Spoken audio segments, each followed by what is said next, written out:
Hey, we're back. This is Chaplain Chat. I'm back at the Cafe 210. I'm not the chaplain. No, you're not the chaplain. I'm the chaplain. Okay. You're not the chaplain. All right. Okay. All right. Hey, no, actually, Bill, you and I first met. Where did we first meet?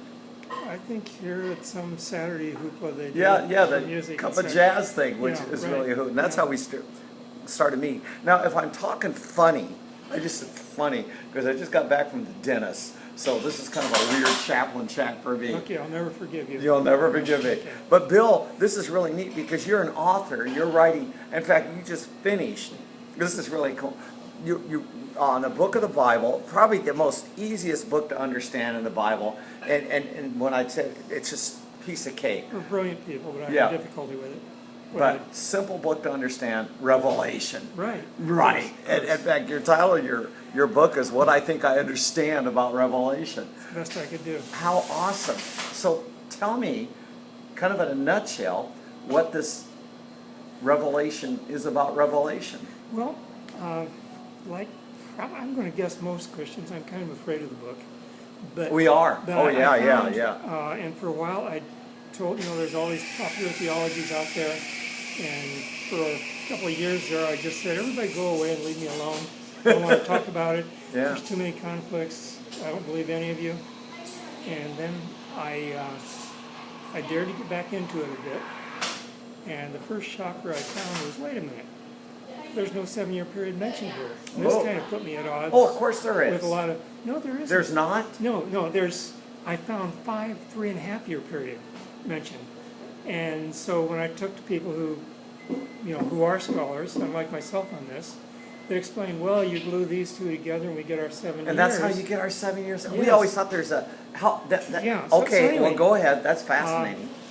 And I got to, I didn't get very far in it, but in the second and third chapter with the 7 churches. 7 churches, yeah.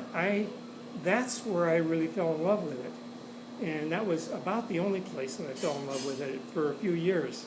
But there's beautiful overlays that correlate the feasts of Israel, the steps of the Tabernacle, and steps in the Christian life. You're making and I a found that connection so with the rich. Tabernacle into Revelation. Okay, well, consider this. I'll try to be brief here. The first item is the gate. Okay, yeah. And the issue at Ephesus was if they didn't straighten up, he was going to take away their candlestick. So it was kind of life and death, okay? The second thing you come into is, okay, the sacrifice is killed outside the gate. You come to the bronze altar and where the carcass was burned. Now remember, the life is in the blood, so the blood continues on. But when a person gets saved, they immediately encounter conflicts. They lose friends. They're tested and tried, and they're kind of re-stressed, and they undergo persecution and such.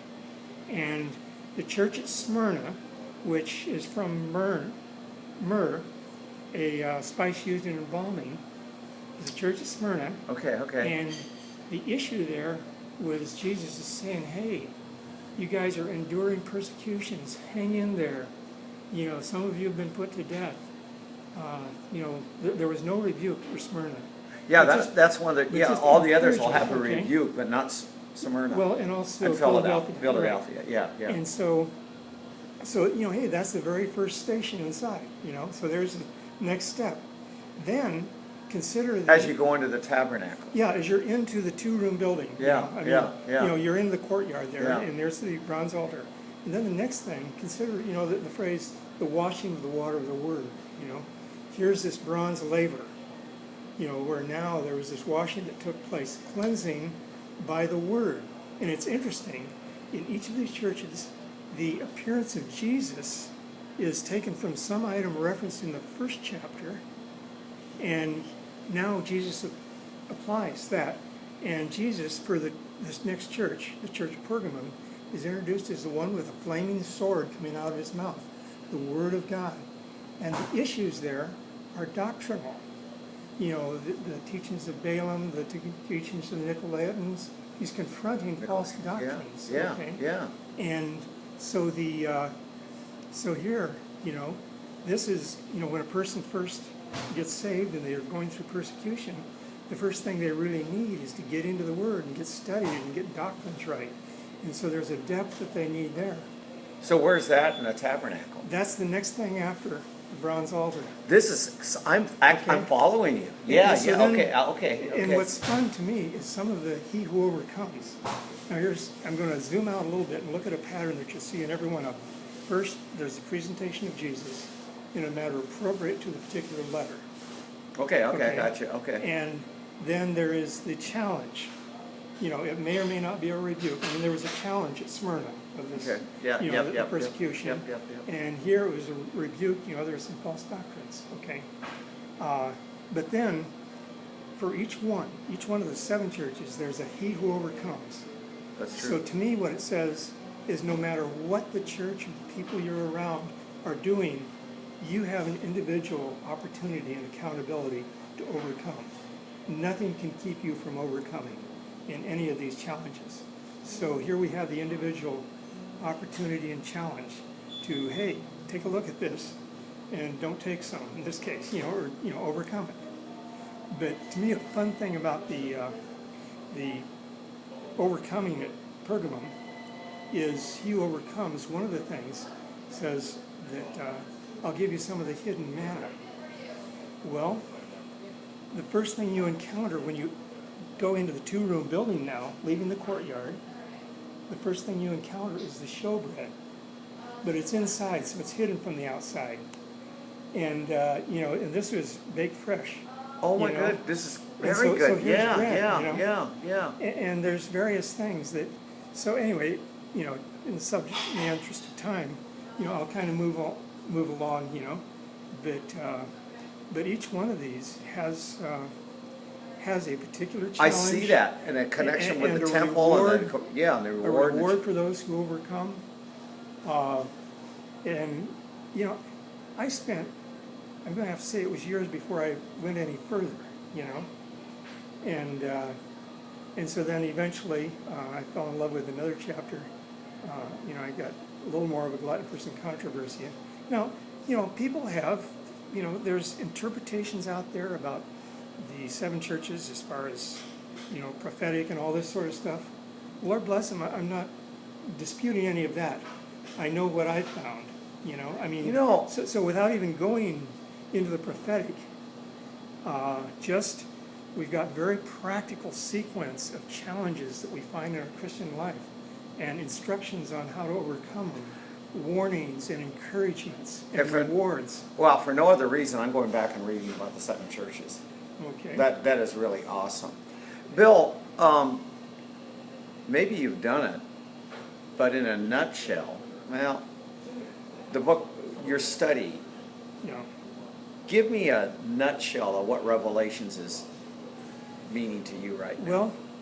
Well, let me... You may have already said it. Yeah, well, not all of Revelations has a full meaning for me right now, because what I find in it, So good. there's a reason for things, and I have found it very reassuring in situations where God has given me warning ahead of time of things, that when I was in the particular calamity that God let me know about ahead of time, it was reassuring to me. And it was comfort that, hey, there is purpose here. I'll give one rather extreme example. Okay. And this is, I don't want to take anything away from Revelations. Okay. I think that it's going to be very important. When it's going on, there's things that we'll understand that we won't understand until then. Okay, I got you. And there's different parts in the Bible where God speaks specifically to people, and even in John, in Revelation, he says, there's some voices that thunder there, and he starts to write it, and so don't write that yet. That'll be understood later on. And that happened to Daniel. Daniel, in the 12th chapter, he starts to write something, and the angel says, don't write that yet. This will be revealed at the end times. And so, one of the most important things we need to learn how to say is, oh, It has been revealed to me. Yeah. But what I have attempted to do in this study is go through and where I could find, like in the 7 churches there in chapters 2 and 3, where I found parallel scriptures that related things. Then, I call those scriptures in. I try to avoid a lot of these doctrines, but of necessity, stuff that you find when you study the book of Revelation and let other scriptures that oh, I read that back here.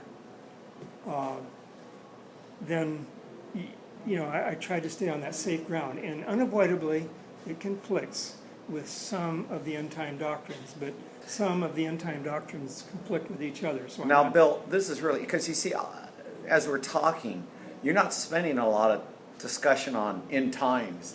That's No. not, I mean, but it's in there. it's in there, but that's not where your focus is. Yeah, I Now, wasn't trying okay, to sort that out. now if people want to know more about how to get to you, and you've written other books too.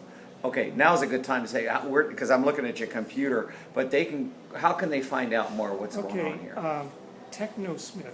Technosmith.com. Spell that. Techno Smith. Okay. I figured a couple centuries ago I'd have been a blacksmith. Okay. And Okay. now I'm a technosmith. Oh, 'Cause so I'm that's into your, technology. that's your slogan. Okay. That's my webpage. Okay. And so but- they can go on that. Well, that's your webpage. Well, yeah, but we have to do one better. Okay. Technosmith.com/books. Oh, okay. And that will give you, if you go to the very bottom of that, you can have the full text of what I'm speaking Because about. I'm looking at it right now. Yeah. And go clear to the bottom, and you'll see things bold, what I think I understand about Revelation. And then you'll see a link there, the full text available here, nice blue link. Yeah. I'm And seeing it. Yeah. you it tag does. that, Okay. and you get an instant full PDF copy. Wow, how cool is that? And you can save it, you can share it, you can ignore Okay. it, you can read it, you can do whatever you And want. I bet if they But go I to your give this site freely. and they want to know more stuff, you can write things on your web. I don't have a blog, but I do at the top of that page. I'm going to go on up there. The Okay, top of the we're looking. page /books. I have an email address. Oh, very good. That I've set So up for then- responses Oh, very for any good. books. So they can go right to your email and yak with you there. And Yeah, all so that. that's Bill at technosmith.com. And as it stands, I don't have enough traffic to, I can keep up with my level of traffic at this point. Okay. And Well, Yeah. Bill, this is so cool. I mean, no, when we first talked, I said I want to keep this under 5 minutes, and it probably went a little longer than 5 minutes. But to me, that was fascinating. let me And- let me offer one other All right, very you got it. very important thing in Thank Revelation. you. Yes. The first chapter, I fell in love with that one. It really, as I go through, I've got an engineering background, okay? Sure. And so I'm kind of a technical reader, and I dig things out, and I'm real analytical on things, but it really exposes the deity of Jesus. The first chapter. Yeah, the absolute, as you go through some of those, I make notes that show where I'm getting all this, and I'm relating different scriptures and such. But this is what separates Christianity from any other religion that's, there's tag-along Yeah. things that, Well, Jesus is yep, this yep, or that, yep, yep. From all false Christs, it very well defines him. Wow. And another thing that I emphasize, just kind of in the introduction on it, is that, Christianity was designed to flow through countless culture, from, naked Stone Age people to PhDs in quantum physics. It's Christianity. Jesus made it so that it's completely cross-cultural. Okay, and so, it's kind of a challenge. Well, how can all this fit together? Well, the Bible is the straight edge by which Christianity is defined, and it fits everywhere. There's a lot of cultural stuff and lots of rich background, but the things that it says here are above culture. They're acultural, they're apolitical, Well, that is so they great. go above all this. Because I think of even John 3:16, it doesn't say God so loved the American or God so loved the Russian Right, or exactly. God so loved the world. Yeah. An inmate just told me in the jail, he says the Bible is the only book where God loves its readers. And I got to thinking of That's authors. neat. No, isn't that kind of cool? That's Because I know good authors, and I, Bill, you know, I think of you and other writers, C.S. Lewis and things like that. They love God. They were inspired to write it. But and it's not that you don't hate readers, but when I think about authors, they write because of inspiration or a revelation they've gotten, a revelation they got. But I like what he says. The Bible is the only book where the author loves its reader. And in fact, That's interesting. well, Bill, I want to. Yeah, I like you all. And Oh, I does. That's true. Hey, this is great. Okay, I'm gonna sign. We're gonna do the sign off Okay, on Chaplain sure. Chat, and here's Okay. how I sign off. It's my traditional thing, Uh-oh. and I'm gonna say thank you guys for watching, and Bill, I'm gonna say thank you for being on. And you say Chaplain Chat, but not yet. And this is how we sign it off. All right? Okay. Chaplain Chat. Yeah, not yet though. Oh. All right, you ready for this? Okay. Okay. Guys, I want to thank you for watching, and Bill, I really do want to thank you for being on Chaplain Chat. Chaplain Chat. Okay, very good, fantastic.